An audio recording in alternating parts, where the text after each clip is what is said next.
Paper money sounds modern. It isn't. It began as the opposite of sleek finance, a practical fix for sore backs, risky roads, missing coins, and governments desperate to move taxes and trade without hauling metal everywhere. In Tang, China, the problem was weight.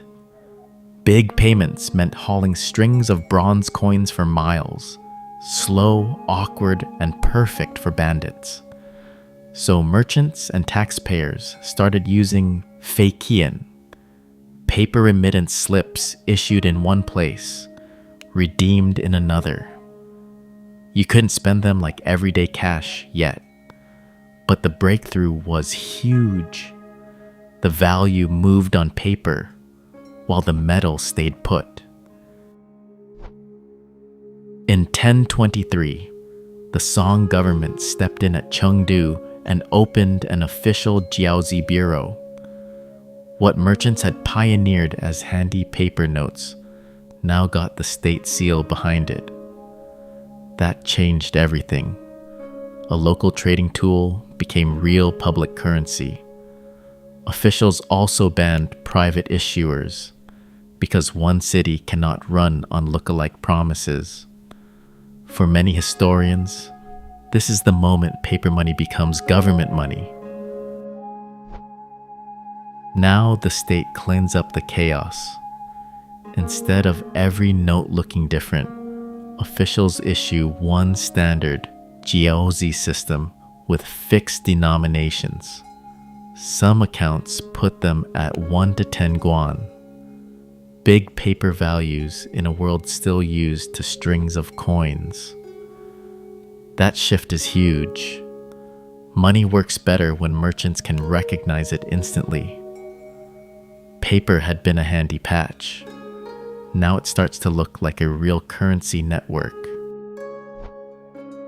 By 1161, the Song state rolls out huizi in the lower Yangtze, where trade is packed tight and money has to move fast. This is bigger than Sichuan. One paper currency now serves a huge commercial region. It eases a coin shortage, lets taxes and payments travel without cartloads of metal, and turns paper into something new, a tool the state can steer. By 1165, the notes themselves get harder to fake. Printers carve finer plates, layer in multiple inks, and stamp them with official seals. Surviving notes show a real cat and mouse game. Forgers improve. The state upgrades. Later bills even threaten counterfeiters with death. That sounds brutal, but it tells you something simple. This paper now matters enough to protect with specialized printing. Now the scale jumps. After taking power, Kublai Khan launches Yongtong Chao and drags paper money authority into the center of the Yuan state. Officials push those notes as the main legal currency across a huge empire. A tool born in Chinese regions is now stretched over deserts, cities, farms, and trade routes. This is the pivot. Paper money stops being local policy and starts behaving like imperial infrastructure. By 1287, the yuan locks in a standard note, Ziyuan Tongxing Bochao. Same format, official seals, big printed text, easy to spot as state money, not some trader's promise. These bills move for years and over huge distances. In much of the empire, paper isn't backup anymore. It's what people actually hand over in daily trade. No wonder foreign visitors stare. Mulberry bark sheets are buying real goods across a continent. Now the idea lurches into Persia. Under the Ilkhan Gaikatu, officials copy the Mongol Chinese playbook and push paper notes into the bazaars. Traders balk. Shoppers refuse them. Stalls shut. Prices wobble. And the whole scheme buckles almost immediately. That crash matters. Money on paper does not travel just because an empire says so. Redemption, enforcement, and everyday habit have to feel real before ink can stand in for silver. Then the Ming goes big. Literally.